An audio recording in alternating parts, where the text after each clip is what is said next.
Kita lanjut sedikit lagi analisa apakah akan terjadi Perang Dunia Ketiga yang dimulai dari Ukraina. Dalam seminggu terakhir ada kabar bahwa beberapa mahasiswa India, Amerika, dan beberapa negara mahasiswanya meninggal akibat serangan udara di Ukraina yang sudah menginjak di hari ke-20. Begitu juga gedung konsulat Slovenia di Kharkiv kena bom. Kemudian Presiden Ukraina Zelensky mengizinkan foreign fighter, atau dalam hal ini dijelaskan adalah pejuang dari negara lain yang sejauh ini adalah pihak swasta. Namun kehadiran pihak swasta bernegara asing non-Ukraina ini pertanda menyeret bangsa lain mulai berperang di Ukraina. Kemudian Rusia menyerang dan menguasai pembangkit listrik tenaga nuklir terbesar di Eropa yang hal ini bisa membahayakan seluruh Eropa. Banyak negara Eropa dan sekitar Ukraina, kalau kepentingan negaranya atau nation interest negara tersebut terganggu atau ada rakyatnya menjadi korban perang Ukraina, untuk menunjukkan kedaulatan atau sovereignty bangsa dan negaranya, kemungkinan akan bertindak membalas. Mereka saat ini menjadi waspada dan bersiap perang demi menegakkan kedaulatan bangsa dan negara tersebut. Kemudian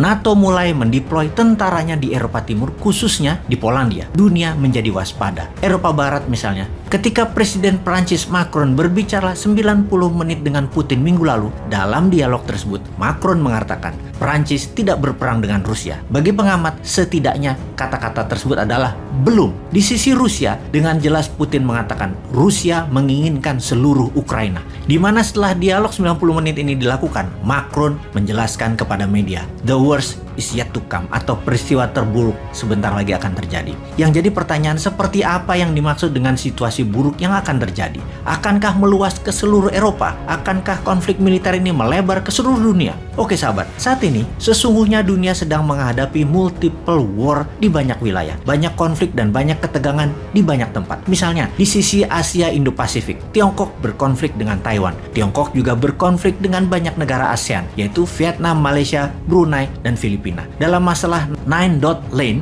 di Laut Utara Natuna, Tiongkok tidak ada masalah dengan Indonesia karena Indonesia menyerah kepada Tiongkok dalam Nine Dash Line ini di Laut Utara Natuna tersebut. Kenapa? Karena Indonesia takut tidak ada investasi masuk ke Indonesia. Jadi Indonesia memilih diam dalam urusan konflik di Laut Natuna Utara. Tiongkok juga berkonflik dengan India, terutama dendam lama India ke Tiongkok sejak tahun 1962.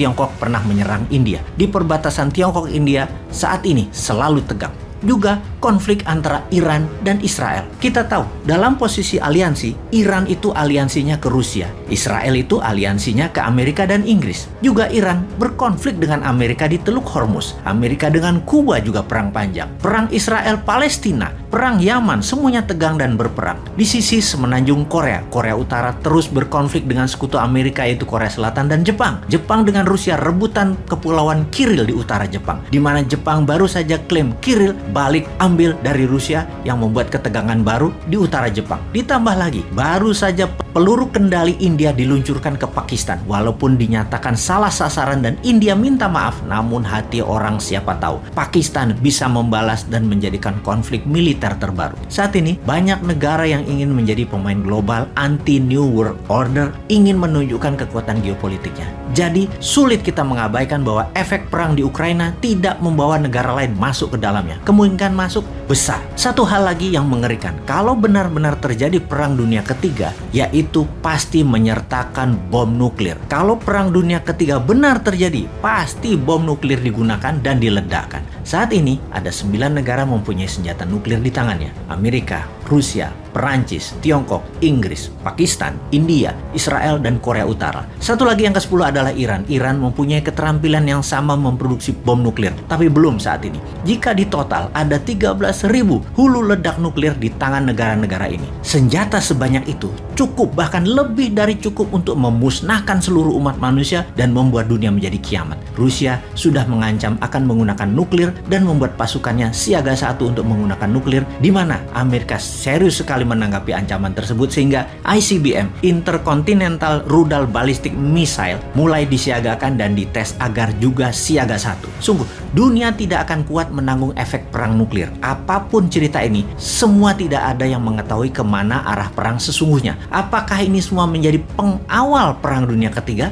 Kita pun tidak ada yang tahu. Pertanyaan selanjutnya, apakah ini ujung dari post-Cold War era? Atau ini nantinya tidak jadi perang dunia ketiga yang melibatkan nuklir, namun menjadi New Cold War atau Cold War II atau Perang Dingin Jilid 2. Perang Dingin Jilid 2 mungkin terjadi. Penentunya adalah Amerika, Rusia, dan sisa dunia mau berpihak kemana. Ketiga pihak itu memilih perang selesai di Ukraina, Ukraina jadi milik Rusia, selesai. Tapi fakta sejauh ini adalah adanya eskalasi peningkatan kegiatan militer di Polandia, ribuan orang bermigrasi ke negara tetangga Ukraina yang akan menimbulkan banyak masalah di sana, dan kita bersama-sama melihat ada seorang presiden yang menolak untuk mundur dari keputusannya menyerang Ukraina, yaitu Putin. Semua itu tanda-tanda perang militer, perang fisik jauh lebih banyak faktanya daripada akan diam dan menjadi perang dingin. Satu hal yang pasti, kemanapun arah dunia ini bergerak, kita memasuki new era of geopolitik dunia. Sudah siapkah Indonesia? Hurrah!